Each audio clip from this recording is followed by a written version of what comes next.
भ्रष्ट गहलोत सरकार, मार कर फेंक दो गहलोत सरकार को। कन्हैयालाल दर्जी मारा गया। अलवर में 300 साल पुराने मंदिर को तोड़ना अगर संभलता नहीं है तो पहले छोड़ दीजिए राजस्थान की जनता।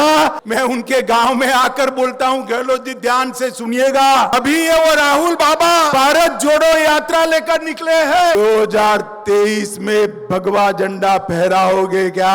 धार मारवाड़ की भूमि पर हर गांव से इस धूम दबते सूरज के नीचे इतनी गर्मी में आए हुए मेरे प्यारे भाइयों और बहनों, आप सभी को मेरा प्यार भरा नमस्कार।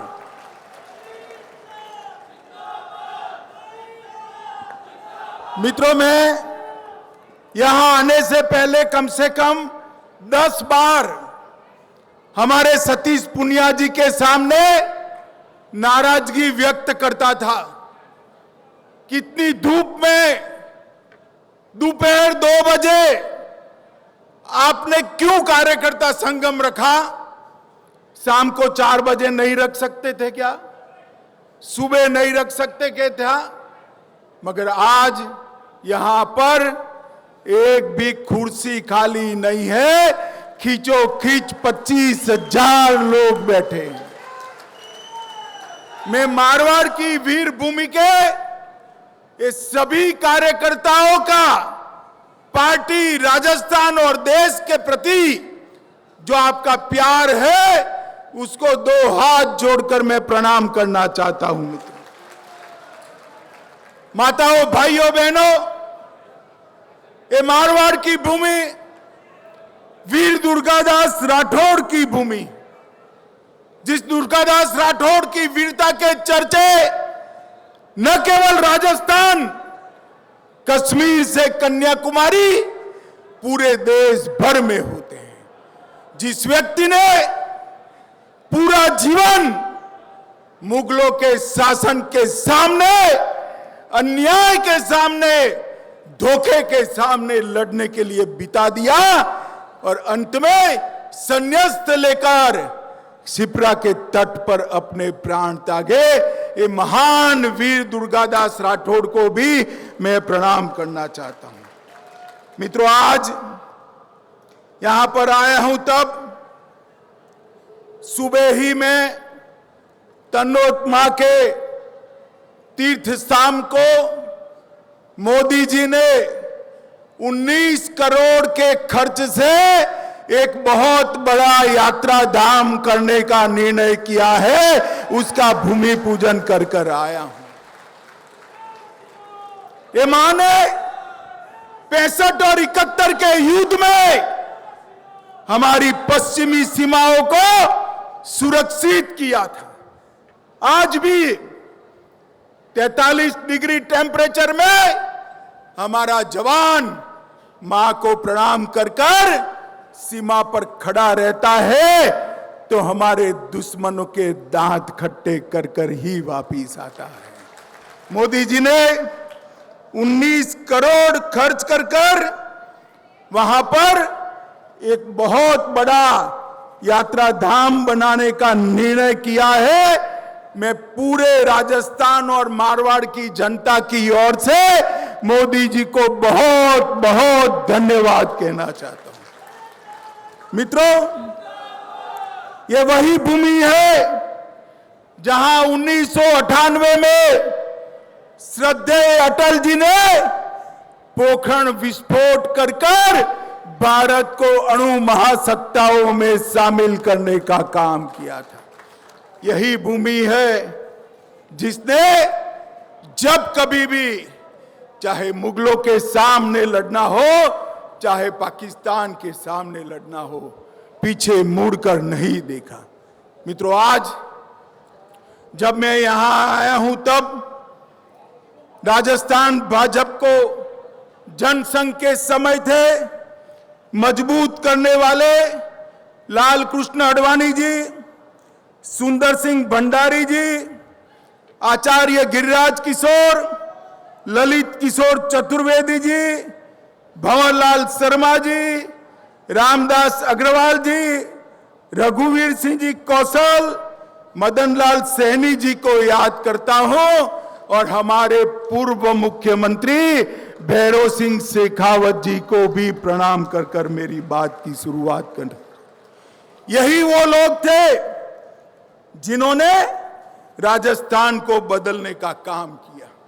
माताओं, भाइयों, बहनों, हम भाजपा के कार्यकर्ता के नाते दुखी है कि आज जिस प्रकार की सरकार चल रही है राजस्थान में, सरकार ने राजस्थान को विकास की दौड़ में मीलों तक पीछे छोड़ने का काम किया है।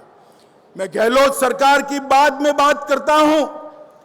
जब जब भाजपा की सरकार आई, पहले भैरव सिंह जी की आई, काम के बदले अनाज की योजना लेकर आए, राज्य भर से चुंगी समाप्त कर दी, नगर निकाय पंचायत के चुनाव में माताओं बहनों को आरक्षण दिया और जिला पंचायत तहसील पंचायत में दलीय स्थिति में चुनाव लड़ने का सुधार किया।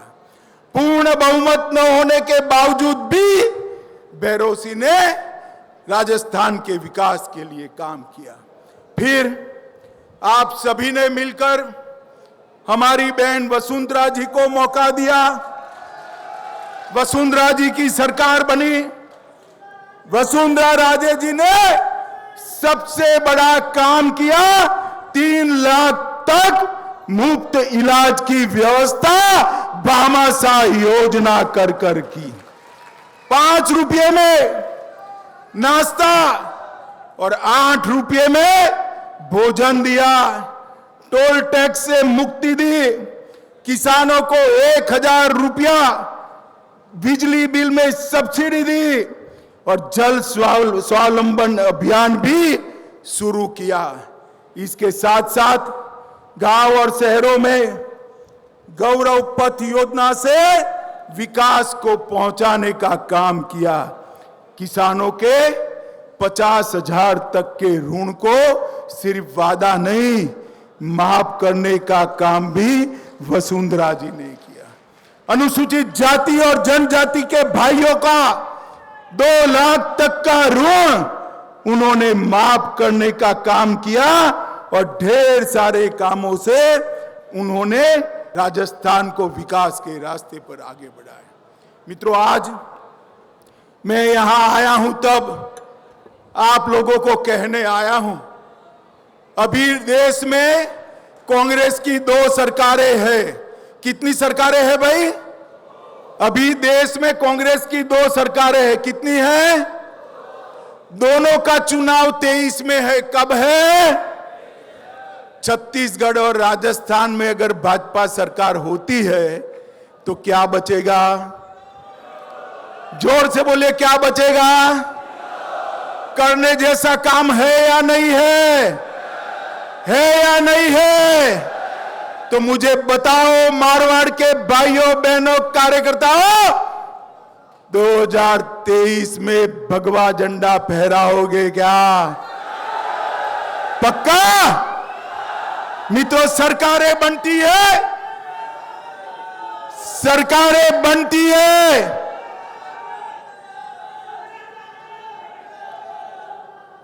सरकारें बनती है कार्यकर्ताओं के जोम और जुस्से से। मैं आज फिर से कहना चाहता हूं, इतनी गर्मी में 25,000 कार्यकर्ता 11 बजे से 3 बजे तक बैठे हैं।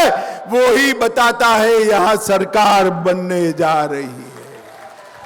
कार्यकर्ता सशक्त बूथ बनाता है, कार्यकर्ता सशक्त मंडल बनाता है और वही तो चुनाव जिताता है।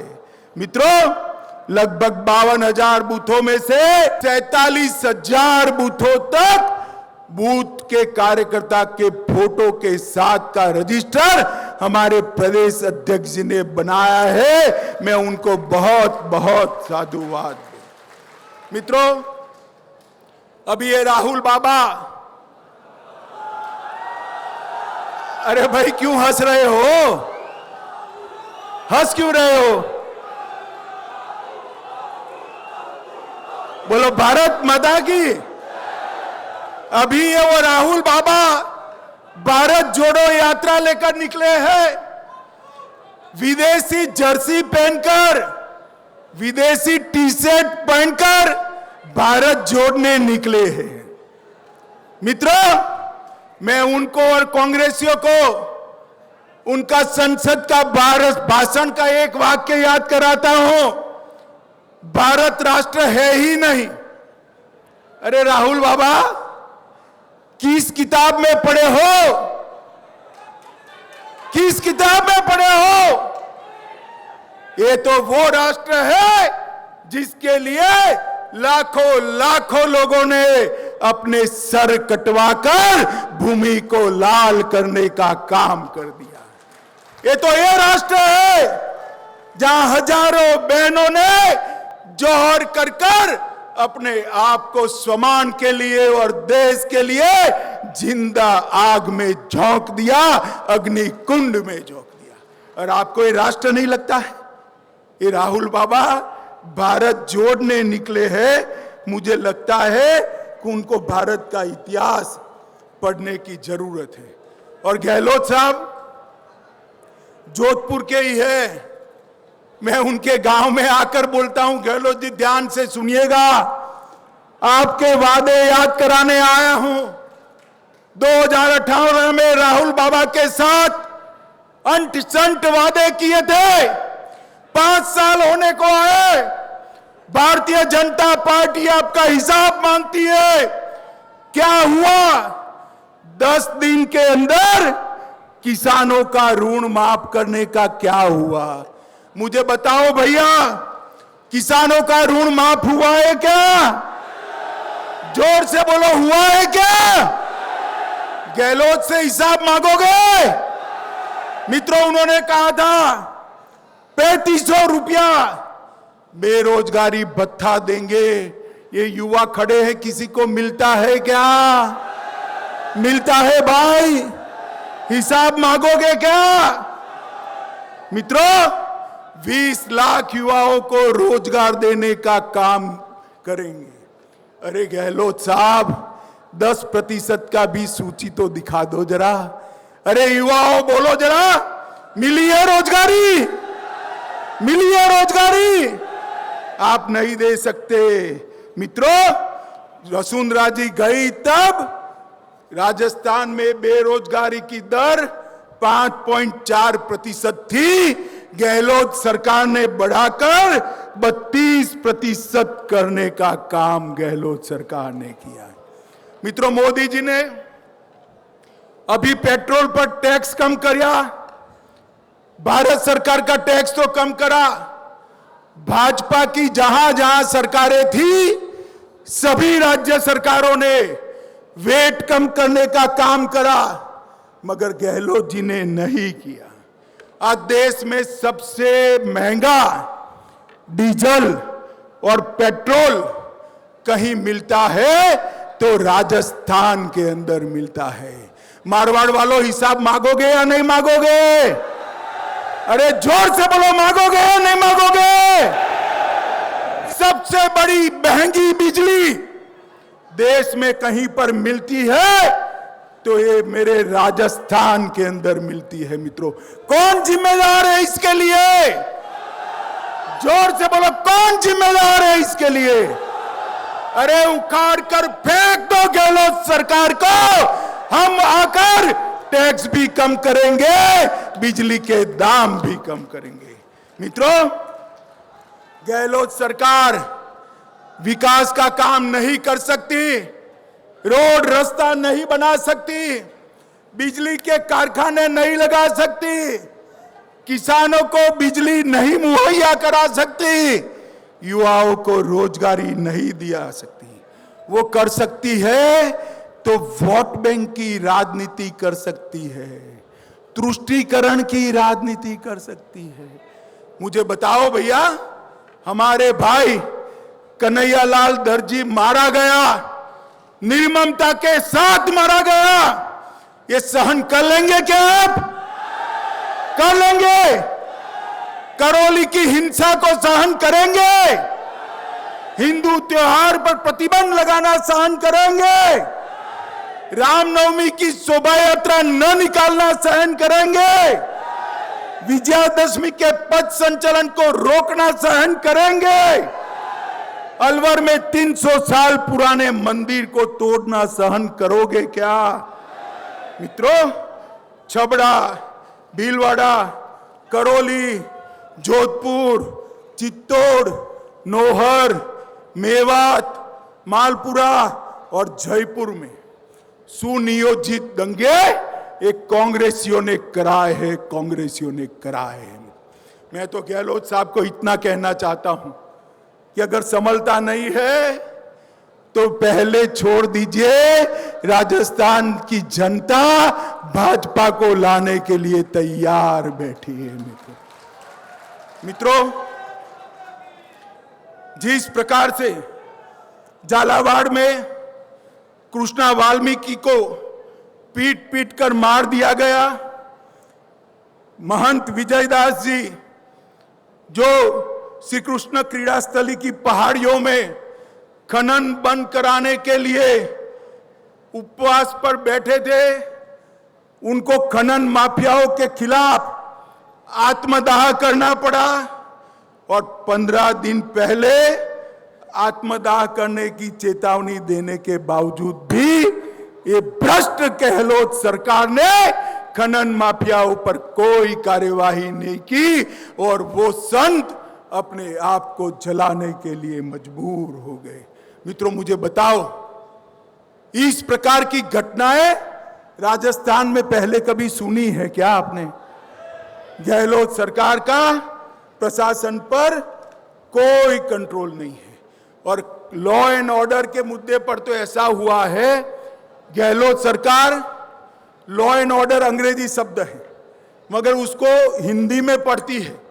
वो लॉ एंड ऑर्डर की जगह लो और ऑर्डर करो, पैसा लो और ऑर्डर करो, इस प्रकार से काम करती है।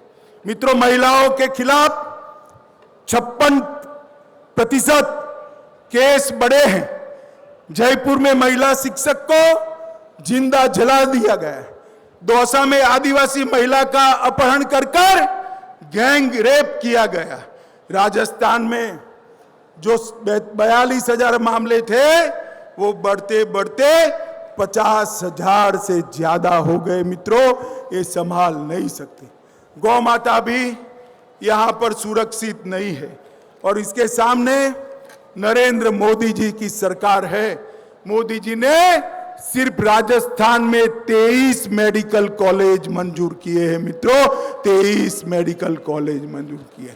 कितने रोड दिए, रास्ते दिए, ट्रेनें दी, ढेर सारा काम नरेंद्र मोदी सरकार ने किया है।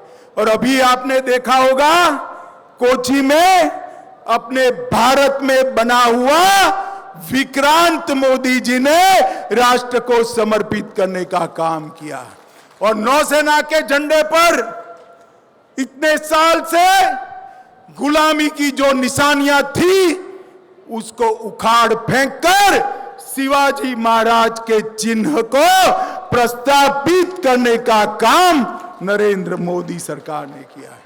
मित्रों, मोदी जी ने देश को सुरक्षित किया है, देश को समृद्ध किया है और देश को शिक्षित भी करने के लिए नई शिक्षा नीति लेकर आए हैं। 24 में फिर से एक बार सभी की सभी सीटें राजस्थान से मोदी जी की झोली में डालनी है। बताओ मारवाड़ वालों, डालोगे क्या? डालोगे क्या? भाई ऐसे नहीं होता। 24 के पहले 23 आता है और 23 में अगर सरकार नहीं बनी तो ये नहीं होता है। 24 में सभी सीटें जीतती है तो 23 में 2/3 बहुमत से भारतीय जनता पार्टी की सरकार बनानी पड़ेगी। मित्रों, भारतीय जनता पार्टी, मुझे बताओ बनाओगे? फिर से एक बार 2/3 बहुमत की सरकार बनाओगे?